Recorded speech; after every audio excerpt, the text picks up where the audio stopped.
வணக்கம் web viewers, நீங்கள் பாருங்க வெப் சேனல். நான் நாங்கள் ஹோஸ்ட் பார்ட்டி. ஸோ நிறைய பேர் அந்த பையன் வந்து ஒரு டவுட் இருந்திருக்கும் நம்ம நருட்டோவில் ஏன் நம்ம ஜிரியா சென்சி அந்த பேர் ரீஅனிமேஷனில் வரலன்ட்டு. அண்ட் நிறைய பேருக்கான அந்த டவுட் வந்து பையன் வந்து அஃபிஷியலாக அந்த பையன் நம்ம நருட்டோலே அந்த பையன் கன்ஃபார்ம் பண்ணியிருப்பாங்க. ஸோ நம்ம காபுட்டோவில் அந்த பையன் நம்ம ஜிரியா சென்சியோட பாடி வந்து பையன் வந்து திருப்பி கொண்டு வர முடியல. ஸோ அதனால தான் அந்த பையன் வந்து அந்த ஒரு கான்செப்டில் அந்த பையன் வந்து அந்த பாடி கொண்டு வர முடியாத ரீஅனிமேஷன் பண்ண முடியாதுன்னு சொல்லியிருப்பாங்க. ஸோ நம்ம பொருட்டோவில் நம்ம ஜிரியா சென்சி அந்த பையன் திருப்பி வர சான்ஸ் இருக்கா? அண்ட் கண்டிப்பாக வந்து பார்த்தீங்கன்னா இந்த கேள்வி நிறைய பேருக்கு வந்திருக்கும். அண்ட் ஜிரியா சென்சி திருப்பி வந்தால் கண்டிப்பாக நம்ம ஒரு பவர்ஃபுல்லான ஒரு கைடாக தான் இருப்பார் நம்ம பொருட்டோக்கு. நம்ம காஷின் கோஜி இருக்காரு. பட் காஷின் கோஜி என்ன தான் இருந்தாலுமே ஐ திங்க் நம்ம ஜிரியா சென்சி மாதிரி வராதுல்ல, ஒரிஜினல் மாதிரி எப்போதுமே வராதுல்ல. ஸோ அப்படி இருக்கும்போது நம்ம ஜிரியா சென்சி எப்படி திருப்பி வரலாம்? அண்ட் என்ன தான் அவர் பாடிக்கு என்ன தான் ஆச்சு? அண்ட் அது மட்டும் இல்லாமல் பார்த்தீங்கன்னா நம்ம அவரை திருப்பி ரீஅனிமேஷன் கொண்டு வரலாமா? நம்ம ரீஅனிமேஷன் ஜுட்ஸு பண்ணுறதுக்கு என்னெல்லாம் வேணும்? ஸோ ஃபர்ஸ்ட் ஆஃப் ஆல் நம்ம இந்த ஜிரியா சென்சியோட பெயின் அண்ட் அந்த ஃபைட் வந்து பையன் எல்லாருமே பார்த்துருப்போம். அண்ட் இந்த ஃபைட்டில் வந்து பையன் நமக்கு எல்லாருக்குமே நடந்திருக்குன்னு தெரிஞ்சிருக்கும். அண்ட் அது மட்டும் இல்லாமல் பையன் நம்ம ஜிரியா சென்சி மாதிரி அந்த பையன் வந்து ஒரு பிக்கஸ்ட் ஃபைட்டர் அந்த பையன் நம்ம பெயிண்ட் வந்து பையன் தோற்று போயிருப்பார். பட் தோற்று போயிருப்பார் means it's a sense like 6 vs 1 தானே.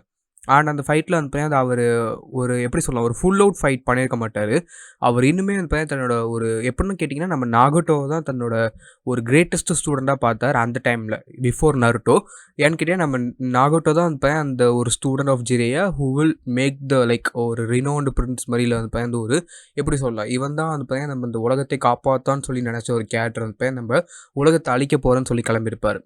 அண்ட் அப்படி இருக்கும்போது ஜிரியா சென்சைக்கு வந்து பையன் வந்து அந்த ஃபேக்டே வந்து பையன் அவரால் ஏற்றுக்க முடியாது. அண்ட் அது மட்டும் இல்லாமல் பையன் வந்து அவர் சிம்பிளாக நம்ம அந்த ஒரு பெயினை வந்து பையன் டிடெக்ட் பண்ணுறதுக்குள்ள அந்த பையன் வந்து ஃபைட் பண்ணுறதுக்கு தான் காமிச்சிட்டு இருப்பாங்க. அண்ட் நம்ம நாகட்டோ நம்ம யாகிக்கோட அந்த டெட் பாடிஸ் மூலியமாக அந்த பையன் நம்ம 6 பெயின்ஸ் இருக்கும்போது அவர் ஃபைனலாக தான் அந்த பையன் அந்த விஷயத்தை கண்டுபிடிச்சிருப்பார். நம்ம யாகிக்கோ வந்து பையன் வந்து வேற எங்கேயும் நம்ம நாகட்டோ வந்து பையன் கண்ட்ரோல் பண்ணுறாங்க எல்லாருமேன்ட்டு. அண்ட் இது வந்து one of the most important points. Because இதை வந்து பார்த்தீங்கன்னா நம்ம ஜிரியா சென்சி நம்ம நருட்டோக்கோ இல்லை நம்ம லீஃப் வில்லேஜுக்கோ வந்து நம்ம கோடராக வந்து இந்த மெசேஜ் கொடுக்கலன்னா கண்டிப்பாக வந்து பார்த்தீங்கன்னா அவங்களால வந்து டிஃபீட் பண்ணவே முடியாது. ஏன்னு கேட்டிங்கன்னா வந்து நம்ம நாகட்டோ எங்கேயும் இருப்பார். அண்ட் கண்டிப்பாக வந்து பார்த்தீங்கன்னா டெட் பாடிஸ் வந்து பார்த்தீங்கன்னா இப்போ நம்ம நருட்டோ என்ன தான் ஃபைட் பண்ணாலுமே திருப்பி அவங்களால வந்து பார்த்தீங்கன்னா ரீஜென்ரேட் ஆக முடியும். அண்ட் அது மட்டும் இல்லாமல் பார்த்தீங்கன்னா நம்ம 6 பெயின்ஸ் பவருமே வந்து பார்த்தீங்கன்னா சிம்பிளாக யூஸ் பண்ணலாம். அண்ட் நிறைய விஷயங்கள் வந்து பார்த்தீங்கன்னா பண்ண முடியும். அப்படி இருக்கும்போது வந்து நம்ம நாகட்டோ வந்து போய் பிஸியாக வச்சுக்கிட்டு அண்ட் ஆல்சோ நம்ம நாகட்டோ போய் பேசி தான் நம்ம நருட்டோ வந்து இந்த ஒரு ஹோல் கான்செப்டே வந்து முடிச்சு வச்சிருப்பார் நம்ம டாக்னோ ஜுட்ஸு மூலியமாக. அவரால் வந்து ஃபைட் பண்ணியிருக்க முடிஞ்சால் கண்டிப்பாக தெரிஞ்சு நம்ம பெயின் வந்து இன்னும் ஒரு டஃப்பான ஃபைட்லாம் கொடுத்துருப்பாங்க. ஐ மீன் பெயின் ரொம்ப வில்லனாக மாறியிருந்தால். அண்ட் இப்படி இருக்கும்போது ஸோ நம்ம ஜிரியா சென்சி வந்து இறந்துருவார். அண்ட் அவர் பாடி வந்து நம்ம ஓஷனுக்குள்ள வந்து விழுந்துரும்.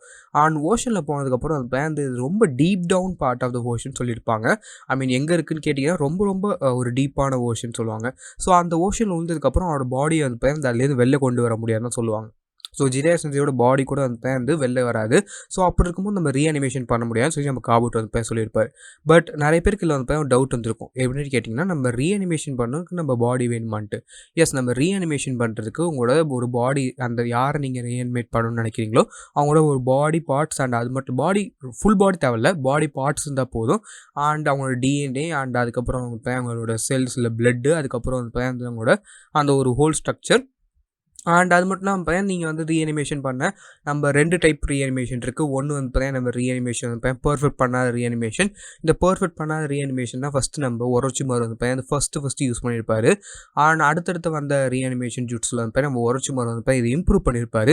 எப்படின்னு கேட்டிங்கன்னா நம்ம ரீஅனிமேஷன் நீங்கள் பண்ணும்போது ஒரு அந்த ரீஅனிமேஷன் காஸ்டர்னு சொல்லுவாங்க. இந்த காஸ்டர்னால் வந்து இந்த ரீஅனிமேஷன் வந்து யார் பண்ணுறாங்களோ, ஃபார் எக்ஸாம்பிள் நம்ம நருட்டோவில் வந்து நம்ம காபூட்டோ வந்து நம்ம ரீஅனிமேஷனோட காஸ்டராக இருந்தார். அண்ட் அப்போ வந்து நம்ம காபூட்டோட வந்து ஒரு அன்பர்ஃபெக்டட் ஜுட்ஸு. அண்ட் காபூட்டோட வந்து அந்த அதிக லெவலில் இருக்காங்கன்னு வச்சுக்கோங்களேன் யாராவது. ஸோ அந்த லெவலில் ஜுட்ஸு வந்து என்ன ஆகும்னு கேட்டிங்கன்னா கிட்டத்தட்ட அந்த காஸ்டர் வந்து இப்போ ஃபார் எக்ஸாம்பிள் நம்ம காபூட்டோ வந்து அந்த மதுரா உச்சிகா மாதிரி ஒரு பீப்புள் வந்து சமன் பண்ணுறாரு. ஸோ லிட்டரலி வந்து சமன் ஸ்ட்ராங்கர். ஸோ அவரால் வந்து நம்ம ஈஸியாக நம்ம ரீஅனிமேஷன் வெளில வர முடிஞ்சிச்சு அந்த டெக்னிக் தெரிஞ்சிச்சு. அண்ட் அது மட்டும் இல்லாமல் நம்ம இந்த ஃபஸ்ட்டு அன்பர்ஃபெக்டட் ஜுட்ஸில் வந்து என்ன நடந்துச்சுன்னு கேட்டிங்கன்னா என்னதான் வந்து காஸ்டர் வந்து பவர்ஃபுல்லாக இருந்தாலுமே அந்த காஸ்டிங் வந்து அந்த அளவுக்கு இருக்காது. நீங்கள் கமெண்ட்ஸ் வந்து அவங்களுக்கு ஃபீலிங்ஸ் இருக்கும். ஸோ நீங்கள் எல்லா ரீஅனிமேஷன் பார்த்தீங்கன்னாலே அவங்களுக்கே வந்து யோசிக்கிற ஃபீலிங்ஸ் இருக்கும். எல்லாருமே வந்து அந்த ஒரு சிம்பிளான ஒரு எப்படி சொல்லலாம், வெறும் ஒரு பப்பட் மாதிரி இருக்க மாட்டாங்க. எல்லாருக்குமே வந்து ஃபீலிங்ஸ் இருக்கும்.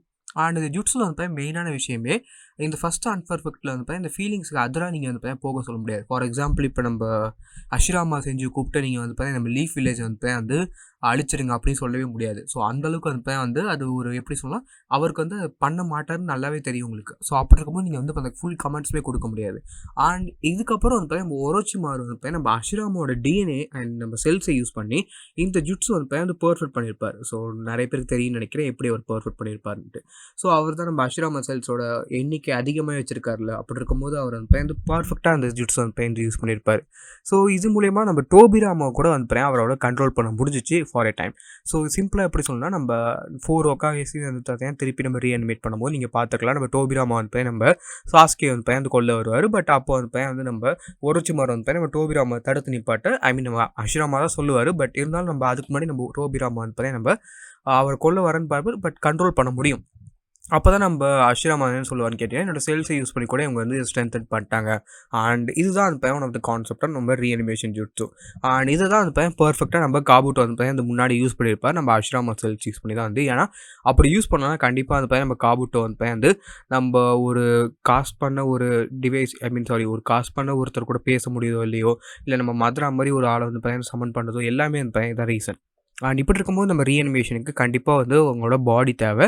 நம்ம ஜிரியா சென்சேயை வந்து திருப்பி நம்ம ரீஜன் பண்ண முடியாத காரணம் இவங்களோட இந்த ஒரு விஷயம் தான். பட் இப்போதைக்கு நிறைய பேர் டவுட் இருக்கலாம், ப்ரோ பாடி டிஎன்ஏ எல்லாம் ஒன்று தானே அப்படின்னு கேட்டிங்கன்னா, பயாலஜி மாதிரி பார்த்தாலும் அதெல்லாம் ஒன்று தான். ஸோ சிம்பிளாக ஒரு மாலிகுல் ஸ்ட்ரக்சரில் பார்த்தா ஒன்றா தான் இருக்கும். பட் இந்த ஒரு பாடிங்கிறது வந்து எதுக்குன்னு கேட்டிங்கன்னா, ரீஅனிமேஷன் வந்து ஒரு சிம்பிளாக அடுத்தவங்களை வந்து ஒரு இன்னொரு பாடிக்குள்ளே வந்து அவங்க சோல் வந்து வர வைக்கிறது இப்படி தான். அண்ட் அவங்களுக்கு வந்து பாடி வந்து பேப்பர் லைக்கில் வந்து கொடுக்கும். அண்ட் ஏன் இந்த பாடி வேணும்னு கேட்குறேன்னா, இந்த ரீஅனிமேஷன் செம பவர்ஃபுல்லாக இருக்கணும், ஸ்ட்ராங்காக இருக்குன்னு இந்த பாடி வந்து யூஸ் பண்ணுவாங்க. அண்ட் அது மட்டும் வந்து இப்போ நம்ம மதரா வந்து நீங்கள் நினச்சி பார்த்தீங்கன்னா அவர் ரீஅனிமேஷன்லேருந்து வெளில வந்திருப்பார். அவரோட ஓன் ஸ்டைலில் வெளில வந்துட்டாருன்னு வச்சுக்கோங்களேன். அந்த விஷயம் நம்ம ரீஅனிமேஷன் நம்ம மதராக்குமே வந்து தெரிஞ்சிச்சு. ஸோ இப்படி நிறைய பேரால் வந்து பார்த்தீங்கன்னா நம்ம ரீஅனிமேஷன் ஜூட்ஸ்லேருந்து வந்து வெளிலையும் வர முடியும். அண்ட் அதுக்கான மெயின் ரீசன் வந்து பார்த்தீங்கன்னா நம்ம அவங்களோட பாடி வந்து இருக்கிறனால அந்த பாடி வந்து இந்த ஒரு ஹோல் ப்ராசஸில் வந்து யூஸ் பண்ணாங்கன்னா கண்டிப்பாக வந்து பார்த்தீங்கன்னா நம்ம இந்த ஒரு கான்செப்டில் நடந்திருக்கும். அண்ட் அது மட்டும் வந்து இப்போ நம்ம ரீஅனிமேஷன் ஜுட்ஸில் நம்ம ஜிரியா சென்சே நம்ம பொருட்டோவில் வருவாரான்னு கேட்டிங்கன்னா, லைக் நம்ம பொருட்டோ கண்டிப்பாக தெரிஞ்சு நம்ம நருட்டோ வந்து நம்ம ஜிரியா சென்சோட பாடி வந்து மீட் ஆகலாம் எனக்கு சத்தியமாக தெரில. ஏன்னு கேட்டிங்கன்னா அதுவும் ஒரு அன்ஆன்சர்டு கொஷின் தான். பிகாஸ் என்னதான் வந்து பார்த்தீங்கன்னா வாரில் இருந்தாலுமே மேபி அவருக்கு ஃபைனல் ஒரு மொமெண்ட்டோ இல்லை அந்த மாதிரி கொடுக்கறதுக்காக மேபி அவரோட பாடிஸ் வந்து பார்த்தீங்கன்னா திருப்பி நம்ம லேண்ட் ஆஃப் கோனஹர் வந்து எடுத்துகிட்டு இருந்தாங்கன்னா மேபி அந்த ஒரு பாடிஸ் மூலயமா நம்ம ஜிரியா சென்சே வந்து திருப்பி கொண்டு வரலாம். பட் அது இல்லாமல் நம்ம ரீஅனிமேஷன் மூலயமா அவர் கொண்டு வரலாமான்னு கேட்டிங்கன்னா, எஸ் நம்ம ஒரு அன்பர்ஃபெக்டட் ரீஅனிமேஷன் சொல்லல. ஜஸ்ட் வந்து அவர் ரொம்ப பவர்ஃபுல்லாக இருக்க மாட்டார். பட் அவர் வந்து பார்க்கலாம், பேசலாம், அந்த மாதிரி விஷயங்கள் வந்து பண்ண முடியும் with this only DNA. And Kashin கோஜியை யூஸ் பண்ணலாமா ப்ரோ அப்படின்னு கேட்டிங்கன்னா, எஸ் கண்டிப்பாக யூஸ் பண்ணலாம். பிகாஸ் அவர் ஜிரேயோட க்ளோன் தான். அண்ட் என்னை பொறுத்த வரைக்கும் அந்த காஷின் கோஜை யூஸ் பண்ணுறது வந்து ஒரு பர்ஃபெக்டான விஷயம் நம்ம ஜிரியா சென்சேக்கு வந்து அந்த ஒரு பவரோ இல்லை வந்து கொடுக்க. அண்ட் என்னை பொறுத்த வரைக்கும் வந்து அதான் வந்து one of the most important விஷயங்கள் நம்ம காஷின் கோஜி வந்து எப்படி யூஸ் பண்ணுறாங்கன்ட்டு. ஏன்னு கேட்டிங்கன்னா அது ரொம்ப ரொம்ப இம்பார்ட்டன்ட். பிகாஸ் அவர் சிம்பிளாக நம்ம காஷின் கோஜி வந்து ஒரு பர்ஃபெக்டட் வெர்ஷன் ஆஃப் நம்ம ஜிரியா சென்சே. அண்ட் அப்படி இருக்கும்போது என்னை பொறுத்த வரைக்கும் நம்ம காஷின் கோஜி வந்து நம்ம ஜிரியா சென்சே வந்து திருப்பி கொண்டு வர அவரை யூஸ் பண்ணலாம். அண்ட் என்ன தான் காஷின் கோஜி வந்து நம்ம ஜிரியா சென்சோட க்ளோனாக இருந்தாலுமே லைக் அந்த ஒரு டீச்சிங்ஸ் எல்லாமே வந்து மாறி இருக்கும். அண்ட் என்ன தான் அவர் இன்னும் கொஞ்சம் நல்லவராக இருந்தாலுமே மேபி ஐ திங்க் நம்ம ஜிரியா சென்சே நம்ம போர்ட்டில் திருப்பி வந்தால் பர்ஃபெக்டாக இருக்கும்னு நினைக்கிறேன். அண்ட் நம்ம நருட்டோக்கு வந்து மிகப்பெரிய ஒரு இதாக இருக்கும். அண்ட் எனக்கு தெரிஞ்சு பொருட்டோக்கு வந்து நம்ம ஒரு மிகப்பெரிய சப்போர்ட்டாக இருப்பார்னு நான் நினைக்கிறேன். பிகாஸ் நருட்டோட காட்ஃபாதர். ஸோ பொருட்டோக்கும் வந்து காட்ஃபாதர் மாதிரி தான். அண்ட் எனக்கு பிடிக்கும் போது வந்து நம்ம ஜிரியா சென்சே வந்து தி மோஸ்ட் இம்பார்ட்டன்ட் கேரக்டர்ஸாக நருட்டோவில் இருந்தார். அண்ட் அவர் டெத் வந்து நம்ம நருட்டோ வந்து ஒரு ஷேப் பண்ணிச்சுன்னு கூட சொல்லலாம். ஸோ அதுக்கு முன்னாடி வரைக்கும் பார்த்தீங்கன்னா தன்னோட எனிமீஸை வந்து நம்ம பேசி கரெக்ட் பண்ணிடலாம், இல்லை நம்ம சாக்னோ ஜுட்ஸு போட்டு வந்து முடிச்சு கட்டிடலாம் இருந்திருப்பார். பட் அதுக்கப்புறம் தான் அது பார்த்தீங்கன்னா நீங்கள் பெயிண்ட்டை ஃபைட் பண்ணும்போது மட்டும்தான் அவரால் வந்து ஒரு அக்ரெஷன் பார்த்துருப்பீங்க. அண்டு அவனை கொல்லணும் அந்த மாதிரி ஒரு அக்ரெஷன் இருக்கும். ஐ மீன் அந்த ஒரு சாஃப்டான நருட்டோ கேட்லேருந்து ஒரு மேனாக மாறுவார்ல, ஒரு பாய்லேருந்து மேனாக மாறுவாங்க கேம் ஆஃப் த்ரோன்ஸில். Kill the boy become the man அப்படின்னு சொல்லியிருப்பாள் நம்ம ஜான் ஸ்னோட்ட. ஸோ அதே மாதிரி தான். ஸோ கிட்டத்தட்ட அந்த பையன் நம்ம நருட்டோ அந்த பையன் வந்து ஒரு எல்லாருமே அந்த பையன் நல்லவங்க இல்லை, எல்லாருமே நம்ம திருத்த முடியாதுன்னு நினச்ச இல்லை ஒரு கண்டுபிடிச்ச தருணம் அந்த தருணம் தான் சொல்லலாம். ஐ திங்க் அதுதான் அந்த பையன் நம்ம ஜிரியா சென்சேயோட டெத் வந்து பையன் நம்ம நருட்டோக்கு சொல்லி கொடுத்துன்னு நான் நினைக்கிறேன். ஸோ கண்டிப்பாக நீங்கள் நம்ம ஜிரியா சென்சே வந்தால் அவர் என்ன பண்ணணும் நீங்கள் நினைக்க சொல்லி மறக்காம கமெண்ட் லீவ் பண்ணுங்கள். அந்த கண்டிப்பாக இந்த வீடியோ எனக்கு பிடிச்சி நினைக்கிறேன். ஸோ பிடிச்ச கீழே மறக்காம ப்ரெஸ் பண்ணி இதை ஆன் போடுங்க. அது ஹோஸ் பாஸ் எனிங் ஆஃப். So goodbye friends.